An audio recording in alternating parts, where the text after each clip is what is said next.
Okay, just a few updates I have from the United Healthcare CEO case, and a question that I want to pose because I feel like logic always points us in the direction of something.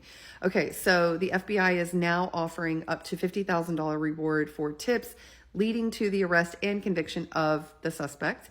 And that is in addition to the $10,000 offered by New York City Crime Stoppers. And I do want to say, I still think 10,000 was low, despite 10,000 being 3 times the beginners Crime Stoppers reward usually offered in New York City. So Crime Stoppers are typically nonprofits separate from the police department. So New York usually does $2,500 for tips in the beginning of an investigation. But in a case like this, they out of the gate said 10K. I saw 10K as a low number, considering the family and his company and anyone else in the public could have put up more reward money. Now, as time is going on, the FBI is now involved. They've upped the ante. I guess if it goes on longer, we'll see if the company says, hey, we want to up the reward because it matters to us to get resolution. We'll see. Inside the shooter's book bag was a Tommy Hilfiger jacket and Monopoly money. Sounds like a little bit of to investigators. Interesting. The was in New York 10 days before the shooting, checked into the hostel that the alleged shooter, let me say, we don't know if they're going after the right person, was in New York the day before Thanksgiving, checked into the hostel, checked out, then checked back in on November 30th. Now, I find that interesting because the press release I found for this investors meeting was dated November 26th.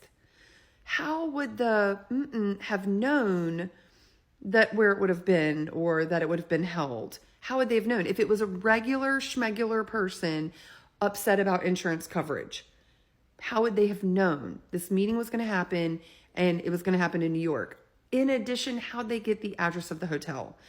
And I've covered shareholder and investor meetings and I was privy to the information. I know everybody is all over the place on the kinds of security these folks have. It is all over the place. But you have to believe an insurance company, one of the most hated industries in this country, is not going to make the address of an investors meeting public or easy to find. You have to believe that. So how would this person know where it's at? Insider information. Okay. Centene Insurance Company was supposed to have an in-person meeting in New York and they've decided to go virtual.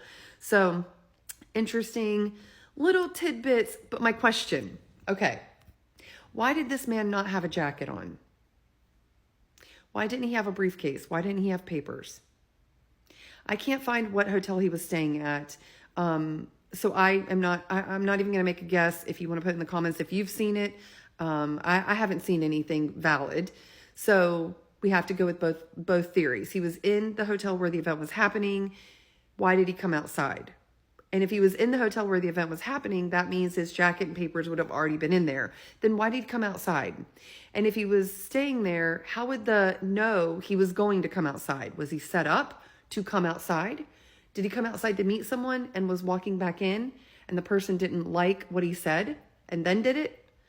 Okay, if he was staying at a nearby hotel, which I thought I had seen a couple people say that, even someone from Minnesota, you got to have a jacket if you're walking from a nearby hotel. And even if he didn't have a jacket, why didn't he have papers or a briefcase or coffee or anything? He's walking so plainly. It gives me the energy that he was in the hotel, forgot something, needed to go outside. I don't know, had to go outside for some reason, goes outside and was going back in. That's the energy I was getting from what we saw.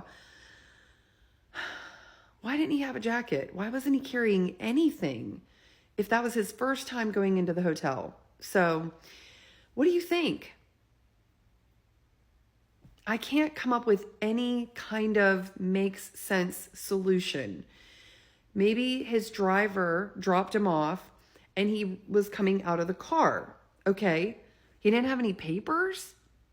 He'd just gotten out of the car and didn't have any papers. I don't know. It's just odd to me. Anyway, want to know what you think.